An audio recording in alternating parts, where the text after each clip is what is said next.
Shalom, bertemu lagi dengan saya Pendeta Samuel Tumorang. Hari ini saya akan berbicara mengenai berawal dari sebuah mimpi. Saya akan membaca Kejadian pasal 37 ayat 5 sampai ayat yang ke-11. Demikian bunyi firman Tuhan. Pada suatu kali bermimpilah Yusuf, lalu mimpinya itu diceritakannya kepada saudara-saudaranya. Sebab itulah mereka lebih benci lagi kepadanya. Karena katanya kepada mereka, "Coba dengar mimpi yang kumimpikan ini. Tampak kita sedang di ladang mengikat berkas-berkas gandum. Lalu bangkitlah berkasku dan tegak berdiri. Kemudian datanglah berkas-berkas kamu sekalian mengelilingi dan sujud menyembah kepada berkasku itu." Lalu saudara-saudaranya berkata kepadanya, "Apakah engkau ingin menjadi raja atas kami? Apakah engkau ingin berkuasa atas kami?" Jadi makin bencilah mereka kepadanya karena mimpinya dan karena perkataannya itu. Lalu ia memimpikan pula mimpi yang lain yang diceritakannya kepada saudaranya. Katanya, "Aku bermimpi pula tampak matahari, bulan dan 11 bintang sujud menyembah kepadaku." Setelah hal itu diceritakannya kepada ayah dan saudara-saudaranya, maka ia ditegur oleh ayahnya. "Mimpi apa mimpimu itu? Masakan aku dan ibumu serta saudara-saudaramu sujud menyembah kepadamu sampai ke tanah?" Maka iri hatilah saudara-saudaranya kepadanya, tetapi ayahnya menyimpan hal itu dalam hatinya. Ya, saudara kekasih dalam nama Tuhan Yesus Kristus, siapa dalam hidup yang tidak pernah memiliki mimpi? Saya percaya, saya yakin, saudara dan saya pasti pernah bermimpi. Tapi dalam hal ini yang saya mau bicarakan bukan hanya sekedar mimpi ketika kita tertidur. Tapi pagi hari ini yang saya mau bicara adalah mimpi sebagai impian atau visi dalam diri kita. Karena mimpi atau impian itu sebenarnya itu adalah sebuah visi. Visi yang saudara dan saya harus miliki dalam hidup. Ketika seseorang tidak punya mimpi atau impian dalam hidupnya, maka hidupnya tidak akan pernah ada arah. Maka dia akan berjalan tanpa tujuan. Orang gak punya visi, orang gak punya impian dalam hidupnya, ya berjalan gak punya tujuan. Sebab mimpi ataupun impian ataupun istilahnya yang kita sering sebut visi, itulah yang akan membuat hidup kita punya arah. Visi itu adalah sebuah tujuan, sebuah target yang kita miliki. Kita punya impian untuk sesuatu, maka arah kita ke situ. Kita akan punya arah. Mimpi atau impian itu atau juga visi itu punya kekuatan, yaitu apa? Memicu semangat kita. Mimpi itu, impianmu itulah yang akan memicu semangatmu,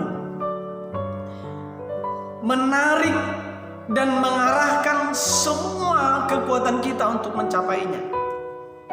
Itu dilakukan oleh mimpi atau impian. Jadi kalau orang tidak punya impian dalam hidupnya, orang tidak punya visi dalam hidupnya, dia akan berjalan santai. Dia seperti orang yang tidak punya arah, tidak punya tujuan. Dia berjalan asal bergerak aja. Tapi orang yang punya impian, orang yang punya mimpi dalam hidupnya, pasti akan terarah.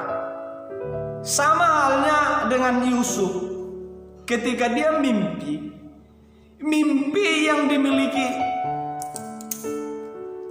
mimpi yang sedang diimpikan oleh Yusuf itu adalah visi Allah dalam hidupnya. Allah sedang menaruh sebuah visi dalam diri seorang Yusuf. Yusuf percaya pada visi itu, sehingga dalam setiap fase dalam hidupnya dia lakukan yang terbaik.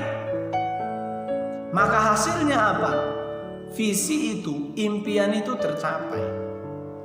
Saudara kekasih di dalam nama Tuhan Yesus Kristus, dalam hidup, dalam perjalanan kehidupan kita, kita pasti punya mimpi, kita pasti punya impian.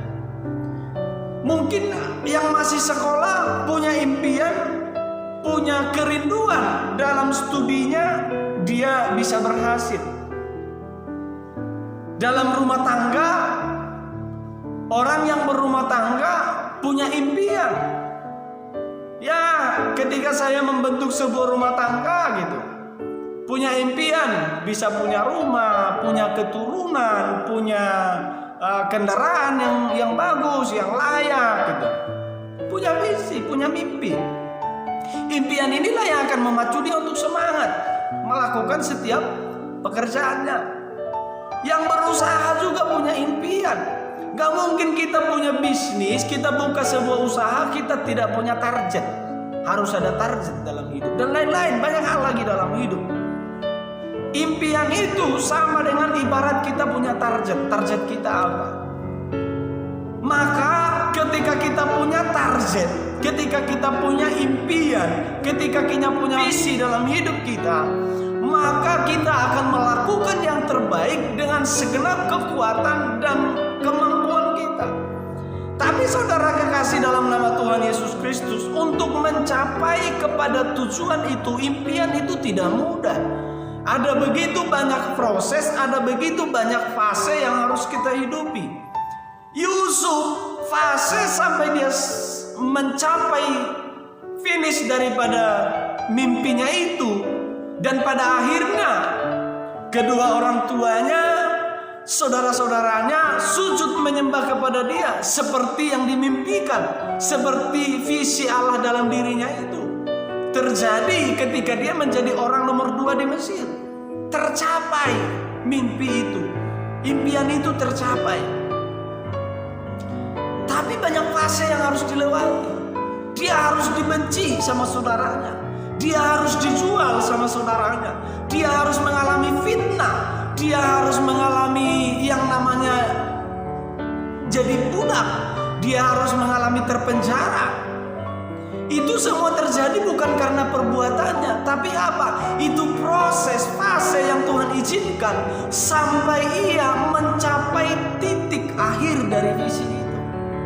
Saudara, dalam hidup kita mungkin kita punya visi, punya mimpi, kita sudah melakukan yang terbaik, tapi kok belum sampai-sampai, masih dalam perjalanan, banyak problem yang terjadi, banyak fase yang harus kita lewati yang sepertinya itu menyakitkan.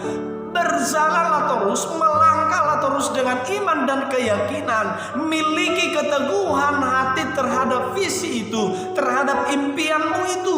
Jangan berubah, tapi tetap berjalan di rel yang kau lakukan, yang kau sudah lewati, maka engkau akan melihat hasilnya. Orang-orang yang akan tidak suka denganmu, orang-orang yang tidak akan melihatmu dengan senang, itu mungkin orang-orang terdekatmu.